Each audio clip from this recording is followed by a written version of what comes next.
Mr. Secretary, how long have you been aware that the two Duque family-owned corporations, namely EMDC and PDI, have been directly transacting business with DOH and PhilHealth? Yes, Your Honor. How long have you been aware that the two Duque family corporations have been doing or transacting business with DOH and PhilHealth?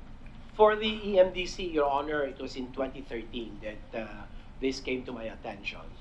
And then for the DPI, before I entered the government service, I already knew that they were indeed bidding for certain contracts to supply medicines, Your Honor. Thank you, sir.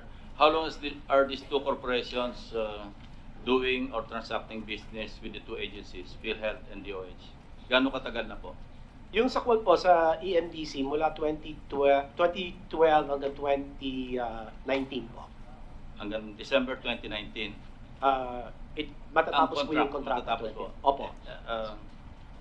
And when you were made aware na yung inyong family corporation ay nagtatransact ng business with DOH and PhilHealth directly, no? Ano po yung ginawa niyong action?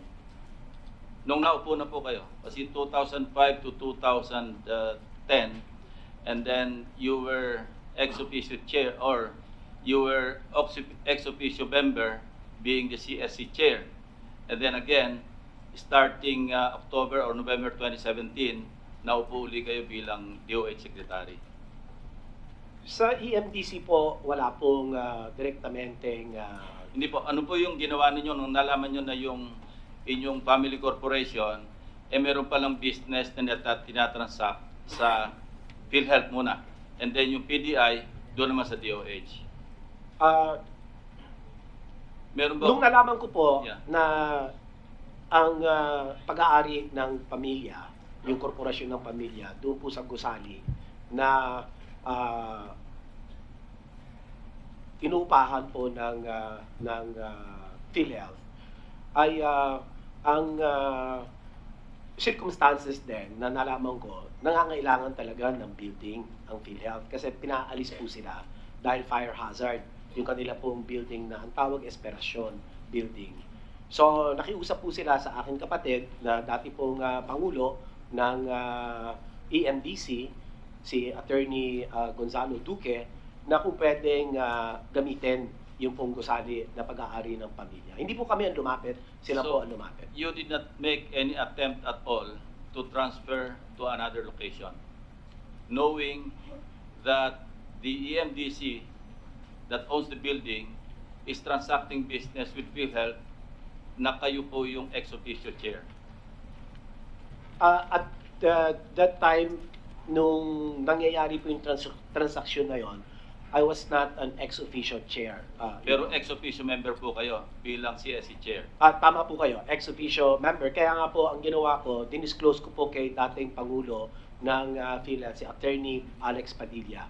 So wala po kayong attempt para maghanap ng ibang lokasyon dahil ngayon nakapaloob dito yung issue ng conflict of interest. Dahil di po ba yun yung medyo professional or ethical thing to do? Dahil uupo akong, kasi naupo uli kayo ng October or November ng 2018. 2017. Pero nandiyan pa rin yung kontrata na yung EMDC na nagmamay-ari ng building na inupahan ng PhilHealth Regional Office 1, nagtatransact pa rin ng business with PhilHealth. Wala po kayong attempt at all?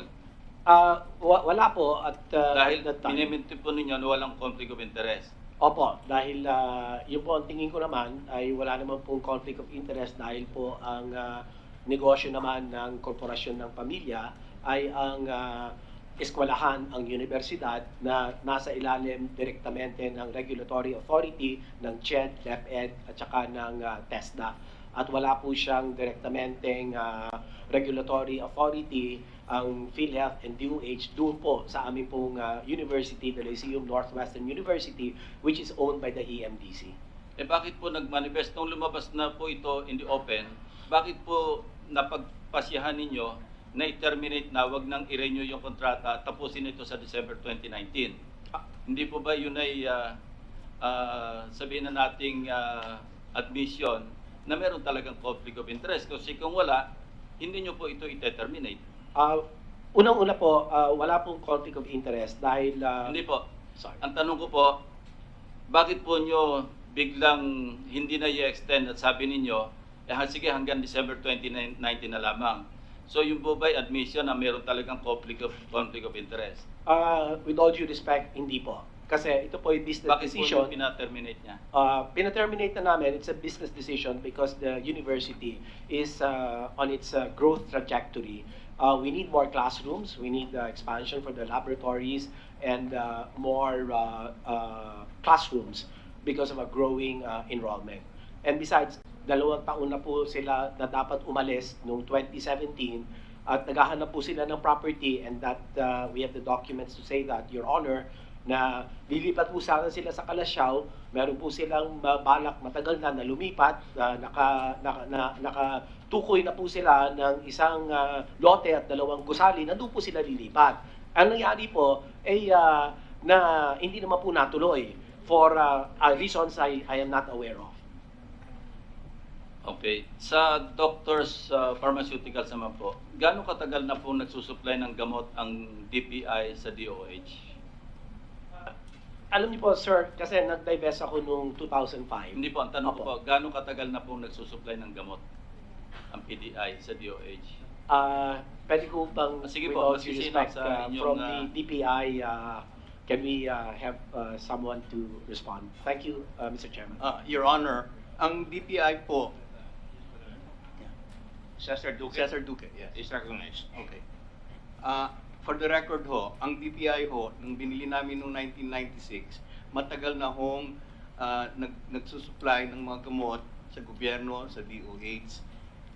Ang DPI ho ay isa sa mga naunang domestic pharma company owned by Filipinos, 100% Filipinos.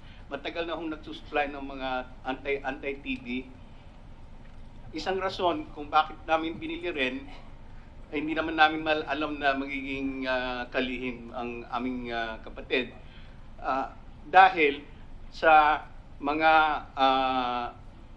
pagsusupply ng gamot, bago namin binili ang DPI ho, ang total na na-supply namin sa isang taon sa DOH, nung ang pag-aari pa lamang ito ng Quesada family, ay umaabot ng almost 80 million to 100 million.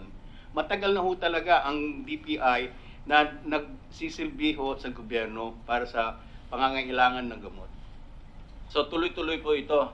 Wala hong patid yung pagsusupply ninyo ng gamot kahit nung naupo na Secretary of Health Hindi ang ho, inyong kapatid. specific ho ang instructions namin na nung umupo ang aming kapatid, wala na dapat transaksyon sa gobyerno, sa DOH, o kung yung opisina niya kung saan siya So naatasan. wala pong transaksyon nangyari habang siya nakaupo mula 2005 hanggang 2010. Wala. At wala rin pong transaksyon simula nung naupo siya noong October 2017 Wala. hanggang sa Wala. magpahanggang ngayon. Oo.